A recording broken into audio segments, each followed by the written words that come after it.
Bonsoir. L'esprit de Noël, c'est justement la fraternité.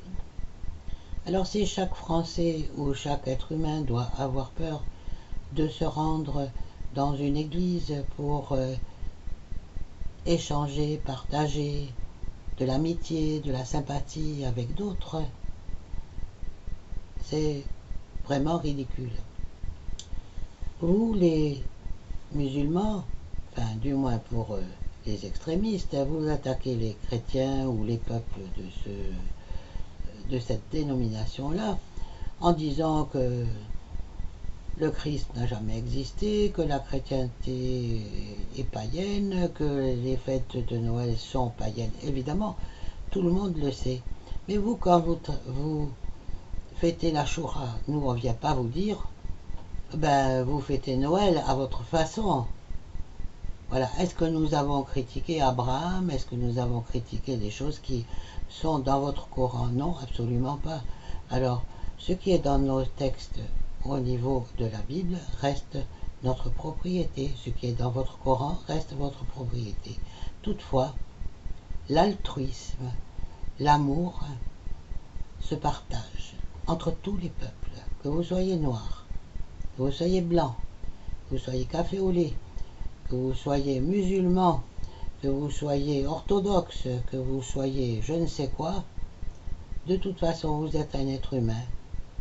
Vous êtes incarné sur la terre en tant que personne physique. Et votre personne physique est vivante tel un animal. À l'intérieur de vous, il y a ce que nous, les Européens, appelons âme. Nous appelons surtout ça présence divine. C'est une énergie qui est à l'intérieur de nous. Mais la présence divine n'est pas seule. Il y a aussi avec la présence divine notre conscience terre. Et celle-là est animée par Lucifer, le créateur et le régent de la terre. Donc, nous vivons en permanence avec notre mental.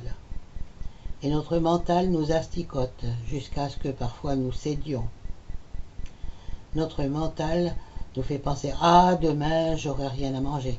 Ah, comment vais-je pouvoir supporter toutes les charges? Ah, toutes ces misères que l'on me fait, comment vais-je pouvoir les supporter ?» Eh bien moi, après avoir cherché de nombreuses années, après avoir été trompé peut-être par la fausse lumière, qui ne m'a pas toujours complètement trompé, puisque dans la fausse lumière, il y a aussi beaucoup de vérité. Mais voilà, quand on reçoit une information, ou quand un portail s'ouvre, la porte est très grande, mais le chemin est tout petit. Cela veut dire que c'est votre discernement qui est en cause. Si vous êtes transporté par l'amour et par la lumière à l'ouverture de ce portail ou à la réception de cette information, vous êtes dans l'enthousiasme, vous êtes dans la joie, vous êtes dans l'harmonie, vous êtes dans la paix, dans l'amour, et vous vous engouffrez dans le portail tout entier, sans forcément réfléchir. Sur le moment, vous vous laissez porter par vos émotions. Et petit à petit, en réfléchissant, en méditant, en faisant le silence en vous, et en écoutant toutes les informations qui sont diffusées sur Internet par les uns et par les autres, à propos de l'ascension, à propos de particules adamantines, à propos des chemtrails, à propos de Isis, de Marie, tous ces amalgames, disons, que l'on fait, à propos des maîtres ascensionnés, à propos de Saint-Germain, à propos de tous ceux qui enseignent ces sujets ésotériques, à travers évidemment les lectures que l'on peut faire, comme bien sûr la Bible, le Coran, et tout un tas de lectures bien sûr appropriées pour nous aider à découvrir ce que nous sommes et qui nous sommes. Ce que nous sommes et qui nous sommes, oui, j'ai bien dit. Qui sommes-nous? Que sommes-nous venus faire sur la terre? Bien, nous sommes probablement venus pour nous incarner et vivre ce que notre Créateur universel, notre Créateur primordial, nous avait donné comme but. Mais malheureusement, cela s'est perdu parce que Lucifer, l'être de lumière, le premier fils à qui Dieu a légué ses pouvoirs, a tout transformé par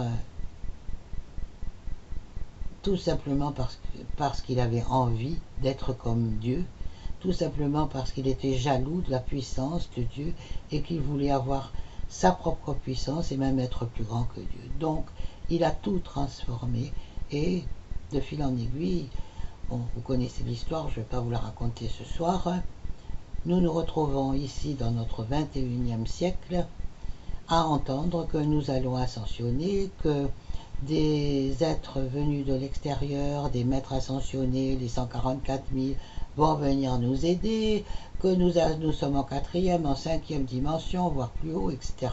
Bon.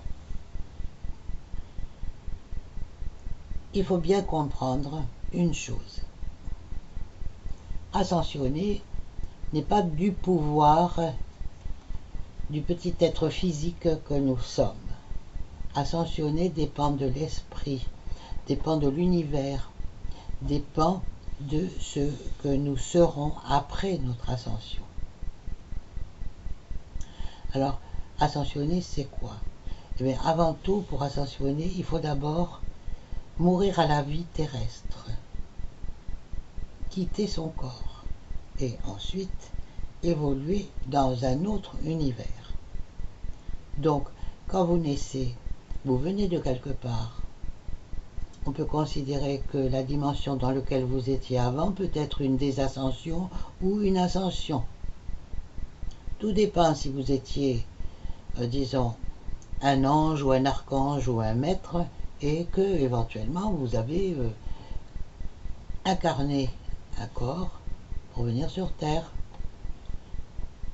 effectuer un travail, une mission. Ce pourquoi vous avez été mandaté. Voilà. Maintenant, retournez dans le cosmos tel que vous l'entendez, n'est pas ascensionné comme dans le chariot de feu et monté directement dans le ciel, ou soi-disant comme le Christ ou comme la Vierge qui ont eux aussi ascensionné. Il n'est pas question de ça. L'ascension, c'est avant tout changer. Pour pouvoir changer, il faut quitter notre matrice physique de la Terre et en même temps continuer à y vivre. Ça veut dire qu'il faut abandonner tout ce à quoi on a cru, tout ce qui était notre confort, que ce soit religieux, que ce soit toutes nos croyances doivent disparaître. S'aligner au Créateur primordial, c'est ça l'essentiel. Dans l'altruisme, et selon peut-être le modèle christique, puisqu'il nous a enseigné, informé de la façon d'être, de notre façon d'observer, de partager, d'échanger en toute amitié. Donc en fait, nous sommes une entité individuelle dans un corps physique. Et nous travaillons à l'union de notre présence divine et de notre conscience terre. Pour que ces deux aspects de l'énergie se transforment et fassent que notre Créateur profite, grandisse, que l'univers dans lequel notre Créateur grandisse.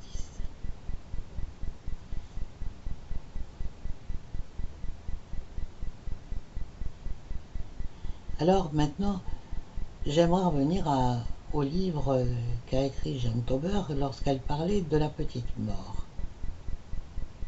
La petite mort, qu'est-ce que c'est?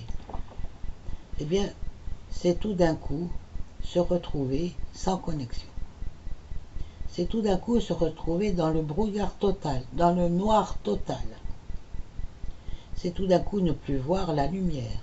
C'est tout d'un coup ne plus entendre de voix. C'est tout d'un coup ne plus visualiser des personnages, ne plus visualiser des êtres de lumière. C'est tout d'un coup se retrouver complètement seul. Et ça, c'est le plus déstabilisant pour l'être humain. L'être humain veut croire, il a de l'espoir. Alors, Jeanne Tauber, dans son livre, décrivait la petite mort. Eh bien, la petite mort, c'est justement se retrouver à l'état de larve, presque intérieurement, c'est-à-dire dans un trou noir, complètement noir. Il n'y a rien, il n'y a pas d'espoir. Tout est vide. On a l'impression que tout s'abat sur nous, que les maladies s'abattent sur nous, que tout s'abat sur nous et qu'on n'a aucune chance de s'en sortir. Ce trou noir, c'est quand vous êtes sorti de la matrice. C'est ce qui se produit. Parce qu'en fait, vous venez de perdre votre confort. Habituellement, vous vous référez à vos maîtres, à vos archanges, à tous ceux qui sont autour de vous et qui étaient censés vous aider. Alors la lumière, le fragment de lumière est en vous, tout simplement. Le fragment de Dieu est dans chaque être humain. Chaque être humain est une partie de Dieu. Il n'est pas Dieu, il est une partie de Dieu. Et il accomplit un plan. Dieu s'est fragmenté en des milliards de morceaux pour donner la vie à d'autres règnes, à d'autres espèces, à nous-mêmes, à déléguer ses pouvoirs à des énergies qui nous sont encore inconnues, qui viennent de très loin. Toutes nos mythologies racontent de très belles histoires ou des histoires de catastrophes comme l'Atlantide, comme les géants de Grèce ou de Delphes, comme disons les pyramides d'Égypte. Voilà, tout cela ce sont des mythes, mais les mythes ont parfois une partie de réalité. Le problème c'est qu'il y a 4 milliards 500 millions et quelques d'années que peut-être cela s'est produit, peut-être un peu moins, mais voilà, nous vivons en guerre au-delà de 100 ans. En dehors de restes archéologiques, que nous reste-t-il? D'ailleurs, si nous parlons de la civilisation des Mayas et du 21 décembre 2012, où tout le monde croyait à la fin du monde, ce n'est pas du tout ça qui s'est produit le 21 décembre 2012. C'est un alignement de planètes qui s'est produit et qui provoque l'ouverture d'un portail, d'une avancée, d'une ascension du système universel de planètes et d'étoiles. Parce que qu'est-ce que vous êtes? Sinon des étoiles. Vous avez la même ADN que les étoiles. Voilà. Et lorsque vous cherchez Dieu, dites-vous bien que ce n'est pas la peine de le chercher à l'extérieur de vous. Vous ne le verrez jamais. Dieu est à l'intérieur de vous. Et là, je ne parle pas de religion. Je ne parle pas de Mohamed, ni de Françoise, ni de Tho, ni de n'importe quel prénom de la terre qui n'a pas une consonance européenne. Voilà, je parle de tout le monde. Que vous soyez Mamadou, que vous soyez Mohamed, que vous soyez Aziza, que vous soyez Sherifa, que vous soyez Goliath, que vous soyez Judith, que vous soyez Ruth, que vous soyez tout ce que vous voulez, toutes les femmes, tous les hommes de la terre, quels qu'ils soient, ont un même Père, Créateur universel. Bien sûr, il y a des déviances. Il y a encore une partie déviante, mais voilà. Si vous restez aligné hors de la matrice, vous serez connecté directement à votre Créateur universel et vous ne tiendrez plus compte de tout cela. Vivez votre vie chaque jour en observant la nature, en partageant avec les autres, en les aimant, simplement, en leur donnant ce que vous avez à donner, en leur prodiguant des soins quantiques, en les assistant de n'importe quelle façon que ce soit. Chaque fois que vous êtes aligné et que vous avez un être humain en face de vous, un animal, quelqu'un, votre altruisme et votre générosité, votre chaleur, votre compréhension, votre compassion s'aligne immédiatement avec la personne, avec l'être qui est en face de vous. Donc cessez de vous dire « je ne suis pas aligné ». Moi, tous les matins, je vais vous donner mes trucs. Bien sûr qu'il m'arrive un peu de temps en temps de méditer et de réfléchir, certes. Mais tous les matins, moi, voilà, je fais des choses très simples. Je m'aligne avec la terre, je m'aligne avec le ciel et je m'aligne avec mon Créateur primordial à partir de mon cœur universel. Voilà. Donc je fais rentrer le prana jusque dans mon cœur universel. Je fais une respiration que Jean-Michel Raoult appelle la cohérence cardiaque. Et là, c'est là que je m'aligne. Je m'aligne avec mon Créateur primordial dans l'altruisme et dans le modèle Christ, modèle universel, modèle d'amour infini. Ensuite, je fais fusionner toujours pareil, avec la volonté du Créateur primordial. Ma présence divine et ma conscience terre à partir de mon cœur universel, dans cet altruisme, dans cette compassion, dans cet amour inconditionnel christique, dans ce modèle que nous a donné le Christ. Ensuite, je crée un équilibre je crée l'équilibre entre les forces de l'ombre, entre l'ombre et la lumière, tout simplement. Et ceci avec la volonté du Créateur. Dans l'altruisme également, dans l'amour inconditionnel christique. Je ne veux pas dire que j'annule les effets, mais simplement je les équilibre.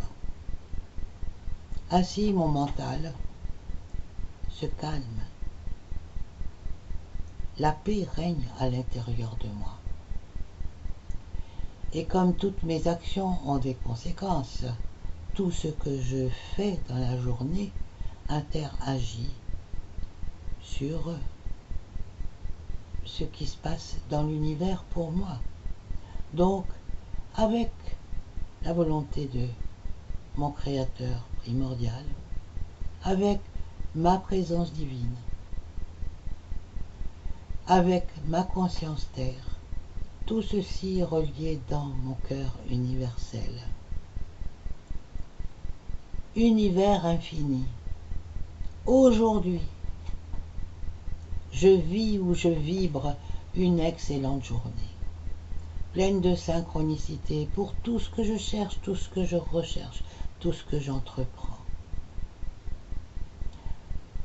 Ma journée est pleine de surprises agréables. Elle est calme et sereine. Et en même temps, je visualise tout cela. Je visualise que je suis dans cette énergie. Je reçois l'abondance en tout.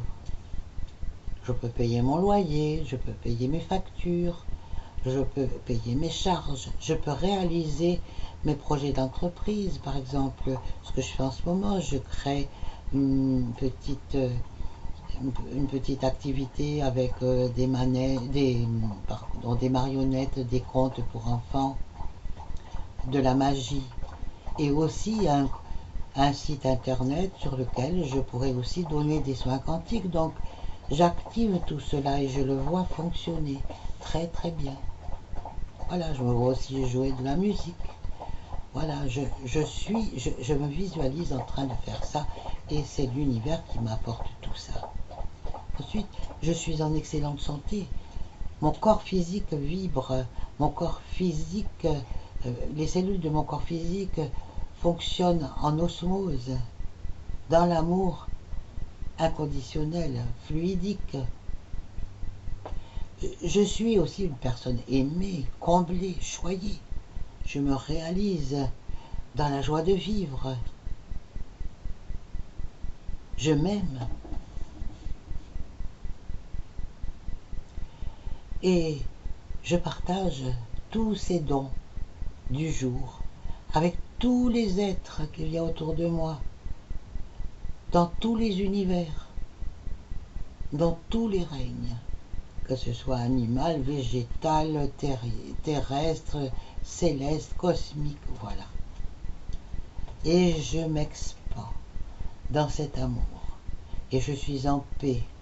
Je ressens une énergie incroyable qui entre en moi, qui pénètre en moi. Depuis le haut, elle me transperce, jusque dans mon cœur, à l'intérieur, jusque dans le centre de Gaïa. Et toute cette énergie communique. Voilà. Et je remercie, je rends grâce pour tout cet amour, pour toute cette abondance. Et donc, mes bras sont écartés en fusion. Et là, maintenant, je projette tout cela autour de moi. À tous mes amis, à tous les êtres, voilà, à toutes les intentions que j'ai émises au cours de cet instant que je viens de décrire. Et je le refais une deuxième fois en disant que je fusionne avec amour et que je partage avec tous les êtres, tous les dons, voilà. Et je les propage, je les diffuse, je les projette. Et je refais une troisième fois, voilà, j'englobe tous ceux que j'ai oubliés, voilà, et je projette partout autour de moi. Et après avoir fait cela, je suis parfaitement aligné. Et toute ma journée se déroule normalement. Et s'il y a éventuellement des circonstances qui peuvent être plus difficiles, je les accueille. Il n'est pas nécessaire de se mettre en colère, ni d'être de mauvaise humeur. Ça ne change strictement rien à rien.